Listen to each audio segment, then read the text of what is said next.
Welcome to opening day 2025 for Major League Baseball. My name is MGCovers.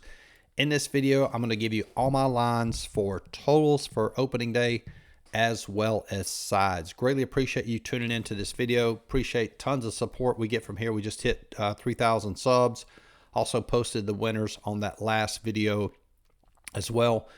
Today is Thursday. In addition to doing this video, if you follow me on Instagram, we have something called Free Fridays where we give out all my lines for all sports. That will include baseball, so it's kind of like a double whammy. You get all my leans in place for today free in this video, and also tomorrow if you follow me on Instagram. It's MGCovers, cover spelled with the Z, and there's a link to follow me in the description of this video.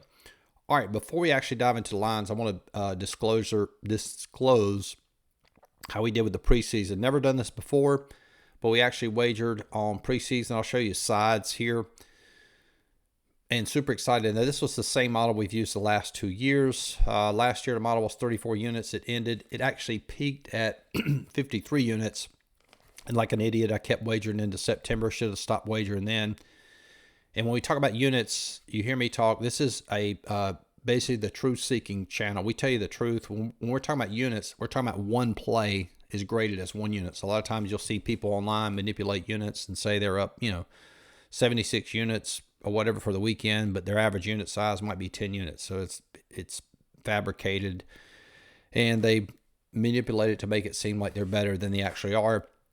So when you hear me talk about units, we're grading one play as 1 unit. So if you wager a dog at plus 150 and it wins, that's 1.5 units gained. If you wager a dog money line favorite at minus 120 and it loses, then you would lose minus 1.2 units. If that wins, you're up 1 unit. So for preseason, we actually finished spring training 10-8, up 4.38 units with a 19.5% ROI, which is really good. I've never wagered spring training baseball, but felt good about the model. I tracked it a little bit before we actually started wagering. And if you follow me on any platform, this is one of my stat model clients' models for totals. It's been very successful. 40 and 27 for spring training was up 10.3 units with a 15% ROI. Will this transfer into success in the regular season? We don't know. So optimistic, and I think it's a really good model, but again, with regular season, you don't know. I do believe the lines will get sharper, and you can actually see here if you look at his log, we had some really big days here, 7-1, 5-1. You also look near the end, these lines did get a little bit sharper. Sportsbook 2-2, 2-3, 2-3, and 2-2, but still profitable nonetheless, and we'll continue to track this, and I'll show you those lines moving forward. One more thing about the units. If you want to see the betting log for Major League Baseball the last 2 years, I just posted that on Twitter as well. Link for that. MGCovers, cover spelled with a Z, on Twitter, and you can actually look at all my wagers for Major League Baseball the last 2 years. All right, so let's dive into this. We'll start with totals here first. And what was interesting, you come over here, this is a bookmakersreview.com, good site. They show mostly offshore books. They have a couple sharp books in here, Bookmaker Pinnacle, some other more, quote, public books like Bovada. And what's interesting, look at these totals lines for Major League Baseball. Just a quick teaching point: 8, 8.5, 7.5, 7, 6.5. Rare to see a 6.5 line. 8, 7.5, 8, 7.5, 8, 7.5. Another 6.5 line there for that late game with Detroit and Dodgers. 7 and 8.5. Why are these totals lines so low? Because on opening day, majority of teams put their, quote, ace on the mound, their best pitcher. Now, we've talked about this here recently in the last couple of weeks. The line is based on the perceived market value, right?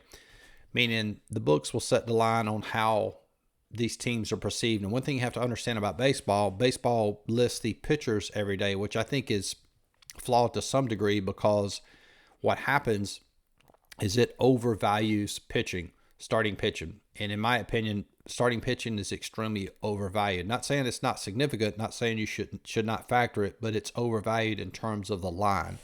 And that's why you see in all these lines extremely low. So I feel like this probably will be an over day. And so we'll go through these quickly here. Milwaukee Yankees, that line's at 8. My line is 14, so we have a 6-point differential to the over. Boston and Texas, that line is 7. Already bumped to 7.5 there. You can see from the opening line, our line is 11. So we've got 3.5 points of value there to the over. Philadelphia and Washington, 2 points of value. And generally what I may adjust this depending on how things go, but for now we want 2 points of value. So the line is 7 here.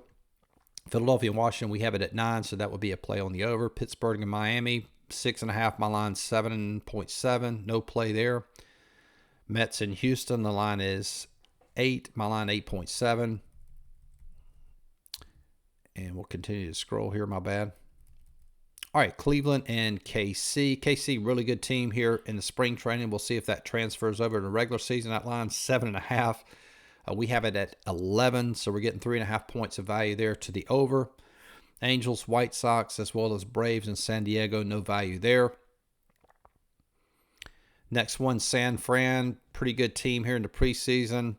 That line opened at 7.5. Now it has bumped to 8. We have it at 10.7, so another play on the over. Detroit and the Dodgers here, a little bit tighter than the other ones. This line opened at 6.5, pretty much staying at 6.5. You got the juice there, so the lean on the over there, -6.5. Bookmaker has it -120. Probably can get that a little bit cheaper depending on the book. Nonetheless, our line is 9.7, so we have a strong lean on the over with Detroit and the Dodgers, and that's it. So, do I have the Chicago? Okay, I don't see Chicago listed here. Arizona. Maybe it didn't show up. All right, so if you follow me on Instagram, I'll post that on Instagram, or I might even post it in the comment section. So a lot of potential plays. I will disclose I'm not sure that I'm going to play totals here to start, and to let you know how I factored this.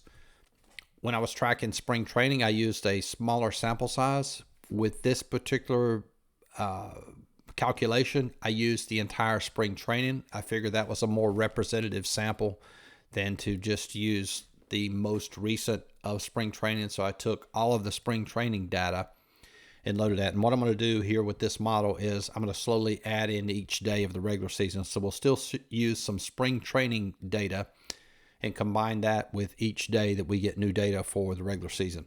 All right, now let's move on to sides here. And this is the same model we've had last 2 years. Let's switch these over to money line.